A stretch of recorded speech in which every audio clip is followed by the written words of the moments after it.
A trade dispute between Ghana and the European Union over chocolate might lead to a manufacturing revolution in Western Africa. Let me explain what's happening and why this little product here is going to be so important going forward. To the Western world, Africa has just been a place to get raw resources from, not a place to add value to those products. So the business model has always been go to Africa, secure whatever mineral rights you can get, and extract as much as you can from Africa as quickly as you can, and put those minerals either to Europe or to Asia for further manufacturing.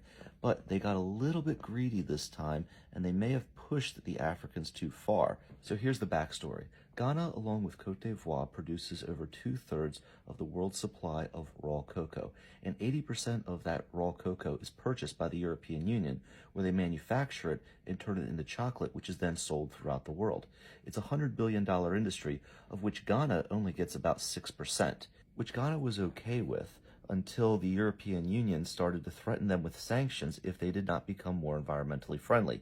Ghana asked the European Union what they had to do to be more environmentally friendly, and one of the suggestions that was made was that Ghana could purchase carbon credits. Now, what's a carbon credit? That's essentially paying someone to not pollute. So what the European Union said to Ghana was, if you pay us not to pollute, we will overlook you not being environmentally sustainable. As you can imagine, this ticked off their government quite a bit. So the president of Ghana wanted to get in front of this issue and not have leverage over him, and he made a bold proclamation that Ghana would not sell cocoa in the same way they had been selling it to their Western trading partners. Instead, over 50% of the cocoa would be processed right in Ghana. Now, some people scoffed at this because they didn't have the manufacturing capacity to follow through with this proclamation, but they really got aggressive, and they started to recruit some of the best food scientists and manufacturing specialists from Europe to start creating Ghanaian chocolate domestically. And in a power play straight out of a business negotiation handbook, Cote d'Ivoire and Ghana both boycotted the Brussels Cocoa Conference this year, showing that they were going to be very serious about declaring their independence from European chocolate manufacturers. If Ghana and Cote d'Ivoire are successful in standing up for themselves against the European Union in this trade conflict, I think this has broad implications to the manufacturing industry across all of West Africa. I believe that we're going to see a lot more factories and a lot more manufacturing done domestically in Western Africa, not simply having the resources shipped to another part of the world to then have the value added. And that makes sense, right?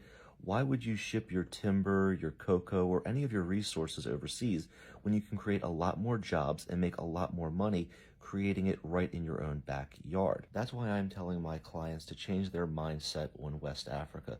Don't think of West Africa as a place just to get resources out of.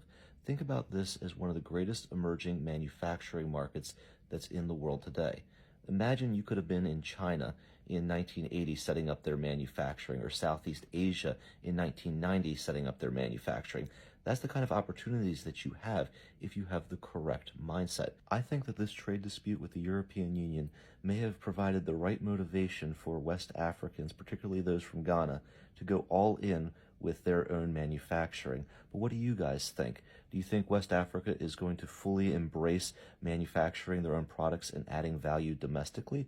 Or do you think that they'll just fall back into the cycle of selling out their natural resources? Let me know in the comments. And if this video has provided value to you, give me a like or a follow. That really helps out my channel. And I'll see you on the next video. Well, after enjoying this Ghanaian chocolate. It's really good.